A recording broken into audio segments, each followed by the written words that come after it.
नमाज पढ़ने तो सब जाते हैं, अदा करने कौन कौन जाता है? अदा करो, उसका शुक्र करो।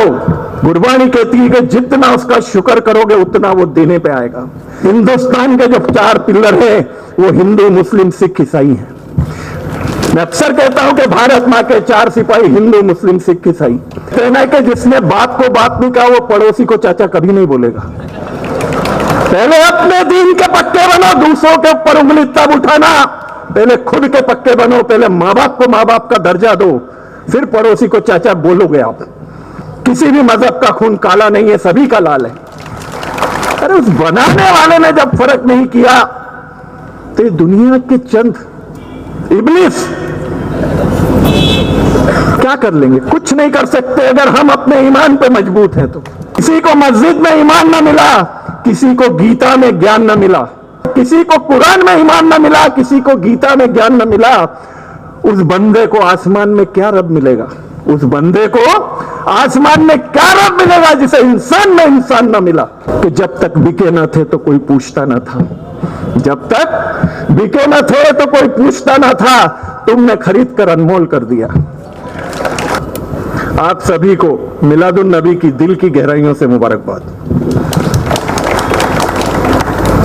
और इस प्रोग्राम को एक खूबसूरत गुलदस्ते की शक्ल देके तमाम मजहब के फूलों को एकत्रित करके, तमाम पार्टियों के लोगों को एकत्रित करके जो खूबसूरत फूलों को एक गुलदस्ते में सजाने का काम किया है, मेरे 30 साल पुराने दोस्त, मेरे भाई इलियास बागवान को मैं दिल की गहराइयों से इसके लिए मुबारकबाद देता हूं।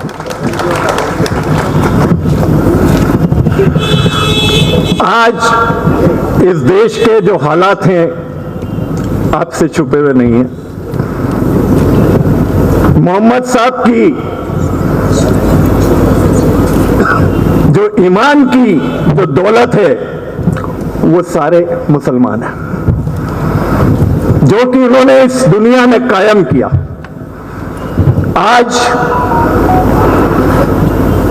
जब इस धरती पर हम ईमान की बात करते हैं तो लाजमी है बेईमान भी होंगे, क्योंकि अल्लाह ने, उस रब्बुल आलमीन ने, उस वाहिगुरु ने, उस परम पिता परमात्मा ने जब इस धरती पे मानव जाति को उतारा तो साथ में शैतान को भी पीछे लगाया, तो इब्लिस को भी छोड़ा, क्योंकि वो भी भक्त था भगवान का।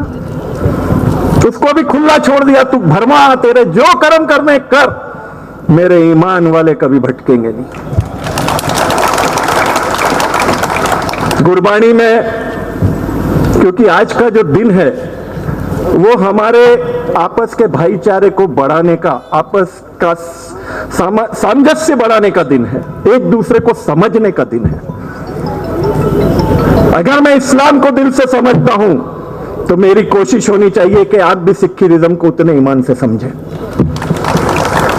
तब जाके दिल की दूरियां मिटेंगी, तब जाके दिल से नफरतें मिटेंगी और इस देश में, इस दुनिया में मोहब्बत कायम होगी, जो कि हमारे पीरों पैगंबरों का उद्देश्य था। गुरु नानक देव जी ने गुरबानी में कहा है कि अव्वल अल्लाह नूर पाया, कुदरत के सब बंदे, एक नूर से सब जग उपजा, कौन भले कौन मंदे। इस दुनिया को बनाने वाला, कायनात को बनाने वाला वो रब एक ही है, चाहे उसको हम वाहिगुरु कह लें, चाहे अल्लाह कह लें, चाहे गॉड कह लें, चाहे राम कह लें, चाहे ओम कह लें, तो सब एक ही है। एक ही पिता एकस के हम बालक, गुरबानी में आया है, एक पिता एकस के ही हम बालक। जब बनाने वाले ने इस इंसान जैसी खूबसूरत चीज इस दुनिया में बनाई, उसको तो घमंड नहीं आया। उसने तो सबको 2 आंख, 2 हाथ, 2 पांव, 2 कान, 1 मुंह बोलने के लिए, और सभी के शरीर में धड़कता हुआ दिल एक जैसा दिया। और उस दिल को चलाने के लिए जो रगों में खून दौड़ रहा है वो भी लाल है। किसी भी मजहब का खून काला नहीं है, सभी का लाल है। अरे उस बनाने वाले ने जब फर्क नहीं किया तो ये दुनिया के चंद इब्लिस क्या कर लेंगे? कुछ नहीं कर सकते अगर हम अपने ईमान पे मजबूत हैं तो। कहते हैं ना कि जिसने बाप को बाप नहीं कहा वो पड़ोसी को चाचा कभी नहीं बोलेगा। पहले अपने दीन के पक्के बनो, दूसरों के ऊपर उंगली तब उठाना। पहले खुद के पक्के बनो, पहले मां बाप को मां बाप का दर्जा दो, फिर पड़ोसी को चाचा बोलोगे आप, और उम्मीद है बोलोगे।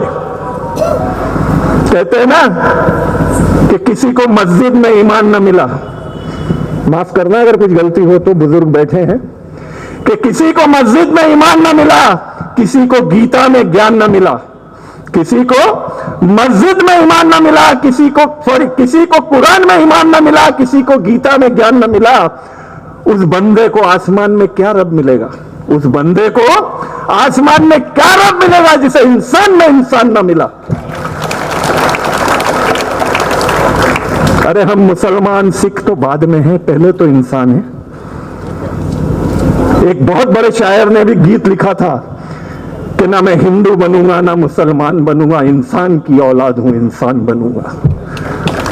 मुसलमान बनने से पहले, सिख बनने से पहले एक इंसान बनना जरूरी है, क्योंकि मां की कोख में बच्चा ईमान लेके पैदा होता है। मैं बड़े गर्व के साथ, बड़ी मजबूती के साथ यह बात कहता हूं, मेरे मुसलमान भाई तो जानते हैं, हिंदू भी सुने कि ईमान क्या है।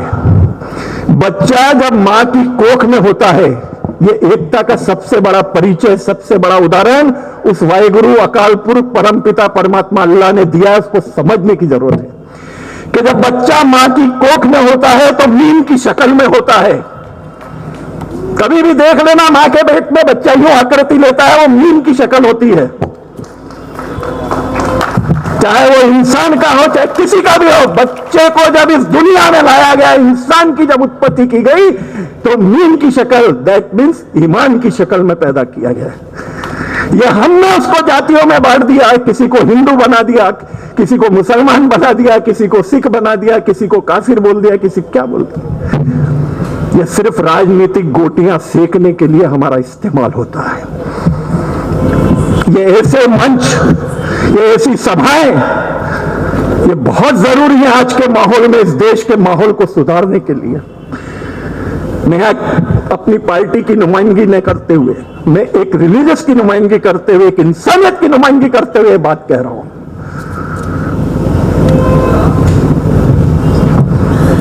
दिल की गहराइयों से आपसे यह बात करना चाहता था कि आप लोग इस बात को समझिए, पहचानिए कि आप क्यों इस दुनिया में आए, इस दुनिया में आपने जन्म क्यों लिया है। सिर्फ मोहब्बत के लिए। अगर हजरत मोहम्मद साहब के वसीले से अगर आप हैं,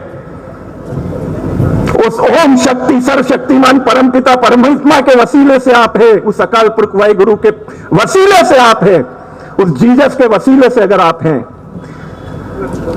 तो एक बात दोस्तों ध्यान रख लो कि एक बहुत अच्छी बात है कि जब तक बिके न थे तो कोई पूछता न था। जब तक बिके न थे तो कोई पूछता न था, तुमने खरीद कर अनमोल कर दिया। बिक जाओ उसके बारगाह में, सिर्फ उसके कदमों में, किसी इंसान के कदमों में नहीं। बिकना है तो वहां बिको। कुरान का फरमान है कि ईमान कभी बिक नहीं सकता। कुरान का फरमान है कि ईमान कभी बिक नहीं सकता। मोहम्मद साहब का फरमान है कि कभी मुसलमान बिक नहीं सकता। इस बात को गांठ बांध लो। मैं देश वालों, देशवासियों, सिर्फ एक बात करके यहां अपनी बात को खत्म करूंगा कि दुश्मन कितना भी जोर लगा ले हमको तोड़ नहीं सकता, क्योंकि हमारी अखंडता जो देश की है, अनेकता में एकता इस भारत की विशेषता है। जो ये भारत मां जो आज टिकी हुई है, ये 4 पिल्लरों पे है। वो 4 पिल्लर कौन से हैं? जैसे कि एक इमारत अगर हम बनाते हैं, अख्तर भाई बिल्डर यहां बैठे हुए हैं, वो मेरी बात को समझेंगे कि जब इमारत बनाते हैं तो उसके फाउंडेशन जो रहता है वो बहुत मजबूत होता है, पिल्लरों पे वो टिकती है। तो इस हिंदुस्तान के जो 4 पिल्लर हैं वो हिंदू, मुस्लिम, सिख, ईसाई हैं। मैं अक्सर कहता हूं कि भारत मां के 4 सिपाही हिंदू, मुस्लिम, सिख, ईसाई। एक भी पिल्लर अगर इसमें से हिल गया या गिर गया, ये नींव गिर जाएगी, ये बिल्डिंग गिर जाएगी, ये देश की अखंडता खत्म हो जाएगी, तहस नहस हो जाएगी व्यवस्था। अगर इसकी सभ्यता को बचाना है, इसकी अखंडता को बचाना है, तो हमको मुसलमान, सिख, ईसाई, हिंदू, इनसे ऊपर उठ के एक इंसानियत का परिचय देना होगा।